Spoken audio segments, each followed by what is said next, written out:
On now to a guy that I know that you are extremely enthusiastic about, and that is Terrace Marshall going to the Panthers, 27th pick of the second round. Just a few picks after Eskridge from LSU. Terrace Marshall to the Panthers. What are your thoughts on this, Kyle? I think it's a fantastic landing spot. I think I was super high on Marshall, probably highest of just about anybody in the industry, all college season and all pre-draft season. And my enthusiasm has not wavered one bit. I love the landing spot, so where some people might be turned off on it. Uh, you know, um, I know that he is not maybe going to be immediately be the number one with Robbie Anderson and with DJ Moore there, but I think he's going to have a clear role from day one because if you look at his body type and how he profiles, it's not just a big bodied receiver. He also is a burner too. I mean, he is a true burner and, high jump, high catch radius.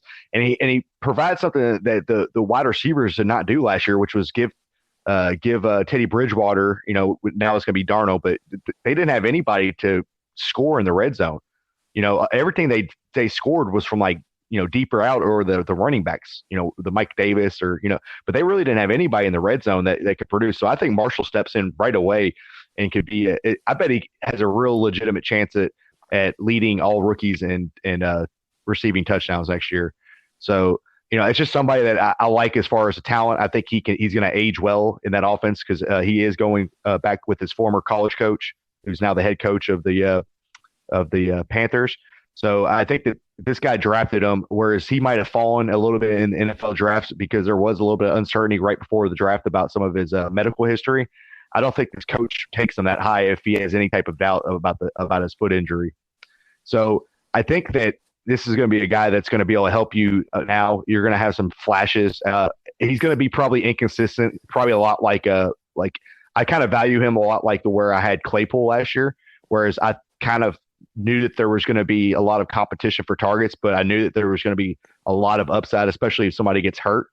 And I just think that there's going to be a lot of touchdown, and he's a big body guy. Then when people start really understanding how much of a freak athlete is, don't be surprised if this guy's being compared as maybe even number one wide receiver in this class next year. That's how high of an upside I see.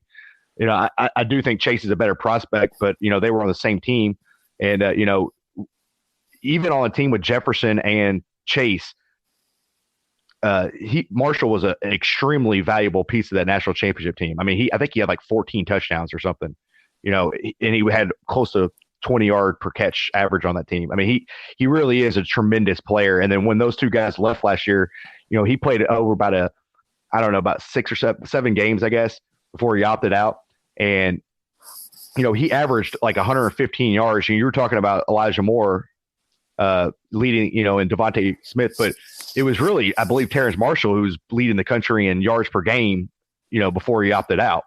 And he also was averaging close to 2 touchdowns a game, and this is versus the same competition as all those SEC guys. So, and I like his body. I mean, I can't, I hate to sound like a broken record, but I really do like big receivers. It's not that smaller wide receivers can't thrive and that bigger wide receivers don't bust. I just think that when you historically look at all the body types of players, they're generally over 6 foot and they're like over 200 pounds, 220. I'd say 6'2", 220 is about the average. When you look at the top 10 wide receiver fantasy standpoint every year, that's probably about the average. So I like my guys that profile is that. I like big catch radiuses, so that I just feel like they're more consistent with when you get a guy that's capable of being a possession receiver and getting first downs and touchdowns. I like their consistency versus having a field stretcher who might put up 40 points in a game. Like you, Kyle, I am feeling good about Terrace Marshall and about what he's going to do in his NFL career.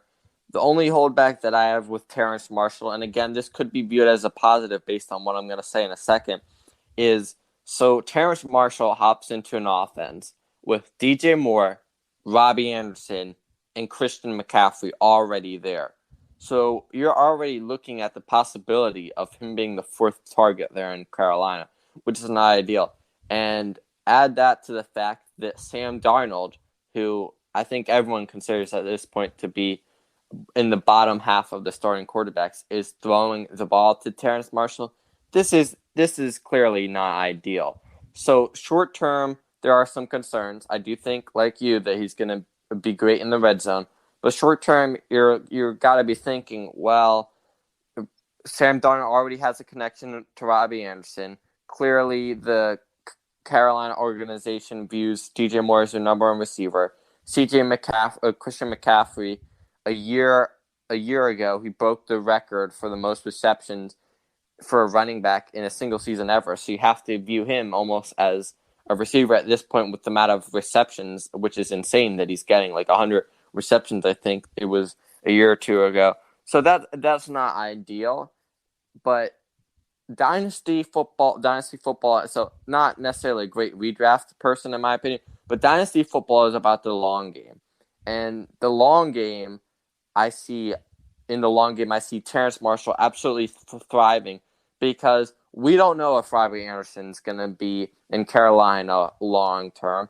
We don't know what the scenario is going to be with Sam Darnold or with Christian McCaffrey or with DJ Moore, but we know that Terrace Marshall is one of the best receivers in this class, and he is talented enough where at some point in his career he will get an opportunity, probably sooner rather than later, if not this year, to really showcase what he can do. And he has the talent to be a number one receiver. I love his size. I love that he's a big-bodied receiver that's a great threat in the red zone. There are a lot of good things about Terrace Marshall. And so what I was saying earlier is the fact that he's not going to be good in the short term is almost a positive for you as a dynasty owner, because now we're seeing him fall to the third, fourth, fifth pick of the second round, Mm-hmm. which is lower than he should be going. If anything, this guy should be going at the back half of the first half. So now, because of that short term concern that comes with Marshall, now you're going to be able to go up there and get Terrace Marshall, and you're not going to have to reach for him either. He's probably just going to fall right in your laps, and you're going to walk away as one of the biggest winners in your dynasty draft, because here's a guy that has a potential to be a top 5 receiver in this class.